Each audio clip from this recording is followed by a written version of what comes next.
আত্মহত্যা করা ব্যক্তির জন্য কি দোয়া করা যাবে? ছেলেরা কি পিতামাতার অনুমতি বাদে বিবাহ করতে পারে কিনা? বারবার তওবা করার পরও যদি কোনো গুনাহ থেকে বাঁচতে না পারি তাহলে কি করব? স্বামী আহমেদ জানতে চাইছেন, নবী সাল্লাল্লাহু আলাইহি ওয়াসাল্লামের শেখানো পদ্ধতিতে গোসল করার পর যদি কাপড় পরিধান করার সময় লজ্জাস্থানে অনুচ্ছেদ বা হাত স্পর্শ হয় তাহলে কি ওযু করতে হবে?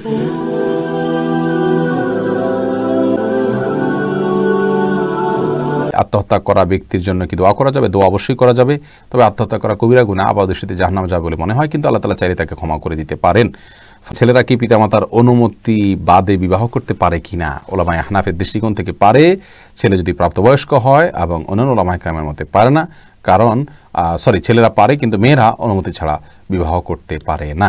বারবার তওবা করার পরও যদি কোনো গুনাহ থেকে বাঁচতে না পারি তাহলে কি করব? দেখুন, গুনাহ বারবার তওবা না বাঁচতে না পারলে আতঙ্কের কোনো কারণে যতবার গুনাহ হবে সাথে সাথে আবার তওবা করবেন। তবে হ্যাঁ, তওবা প্রতিবারই চেষ্টা করবেন টিকিয়ে রাখার জন্য আপ্রাণভাবে, কিন্তু যদি কোনোভাবে তওবা ভঙ্গ হয়ে যায় নার্ভাস হওয়ার কোনো কারণ নাই।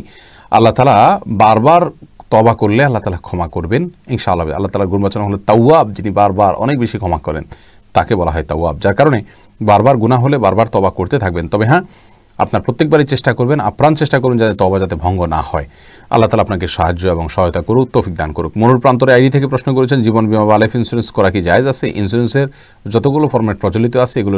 স্বামী আহমেদ জানতে চাইছেন, নবী সাল্লাল্লাহু আলাইহি ওয়াসাল্লামের শেখানো পদ্ধতিতে গোসল করার পর যদি কাপড় পরিধান করার সময় লজ্জাস্থানে অনুচ্ছেদ বা হাত স্পর্শ হয় তাহলে কি ওযু করতে হবে? ভাই স্বামী আহমদ, সৌদি আরবের স্কলারগণের মতে আপনার লজ্জাস্থানে যদি কোনো আড়াল ছাড়া সরাসরি হাত দিয়ে স্পর্শ করা হয় তাহলে ওযু ভেঙে যাবে।